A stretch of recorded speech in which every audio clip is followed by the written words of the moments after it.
L'ONG Terfond était présente au séminaire national des leaders de la jeunesse de l'Union des églises protestantes évangéliques au Mali, tenu du 18 au 21 septembre 2024 à l'église UEPM de Ségou. Ces jeunes leaders sont venus des 3 districts de l'UEPM, à savoir Ouan, Soufroulaye et Kinzambougou. L'objectif était de renforcer leurs capacités sur la thématique de leadership avec des enseignements bibliques.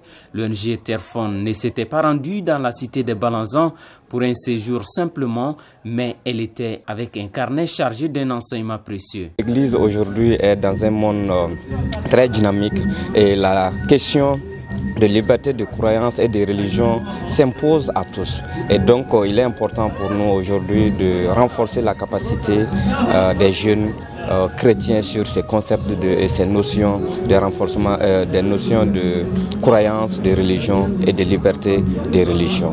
Donc c'est dans ce cadre-là que nous sommes venus pour échanger avec la jeunesse de l'UEPM et aussi discuter sur ces concepts très importants et vu le contexte du Mali. L'Église est dans le monde et elle ne peut s'en passer des choses qui se passent autour d'elle. Et c'est pour cela Terfond, dans sa nouvelle stratégie, a fait un plaidoyer, un moyen pour sensibiliser, pour renforcer les communautés religieuses et les chrétiens par rapport à cette thématique très importante. Visiblement, le premier responsable de la jeunesse nationale de l'UEPM avait hâte de découvrir ce moment si important. Ne cachant pas sa satisfaction, il a tenu à féliciter l'ONG Terfond qui travaille d'arrache-pied pour instruire et construire. C'est vraiment un thème révélateur, un thème réellement d'une importance et qui parle réellement de cohésion sociale, qui parle réellement de la liberté des pratiques religieuses, parle forcément des cadres, n'est-ce pas, qui regroupent en tout cas des groupes de personnes qui ont des confessions différentes.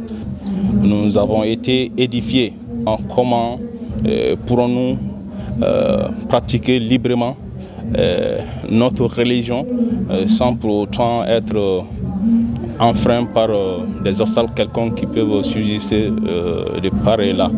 C'est vraiment une thématique à encourager, à enseigner.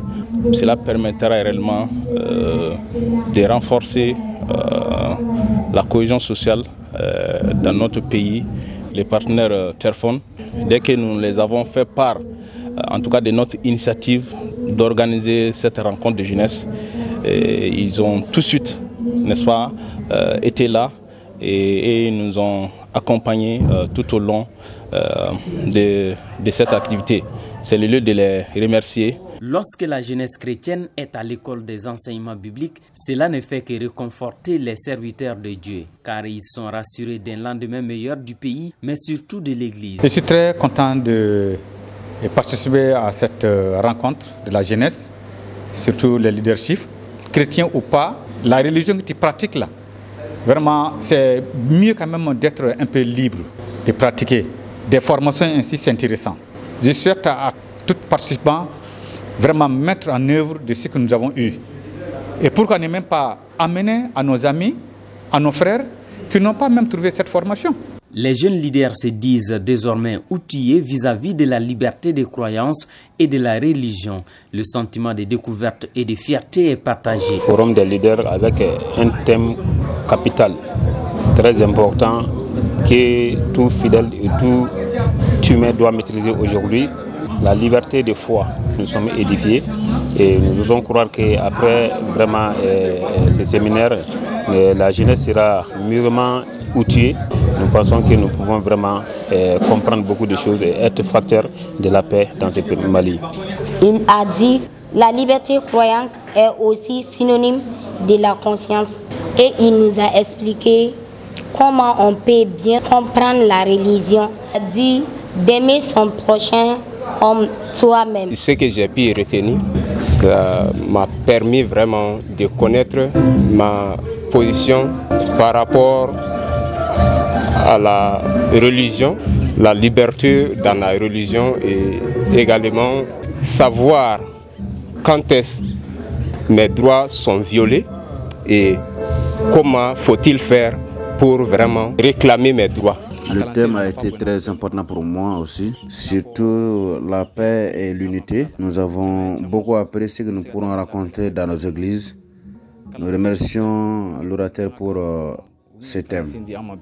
Il faut reconnaître que l'incompréhension de la liberté de croyance et de la religion a créé de nombreux conflits dans beaucoup de pays à travers le monde par le passé. Le formateur, dans une posture de la parfaite aisance, a aussi expliqué que cette thématique mérite d'être traitée.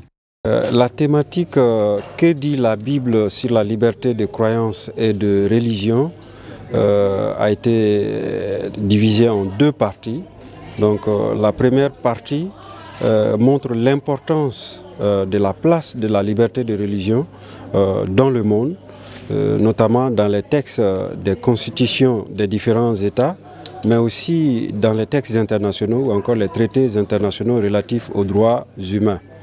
Donc la liberté de croyance et de religion est avant tout une valeur universelle et il est important donc pour les chrétiens en tant qu'un citoyen de sa société, de son État, et voire même un citoyen du monde, de respecter la liberté de conscience et de religion. Dans la deuxième partie, nous avons expliqué les fondements bibliques de la liberté de croyance et de religion. Et nous voyons à travers plusieurs versets que Dieu lui-même reconnaît la liberté pour l'homme de l'accepter ou de ne pas l'accepter, de croire ou de ne pas croire, tout en assumant les conséquences de son choix. Il convient de rappeler que la responsabilité de chaque chrétien est de convaincre son prochain de son besoin de sauveur qui seul peut apporter la paix entre Dieu et les hommes. Nous parlons véritablement de Jésus-Christ.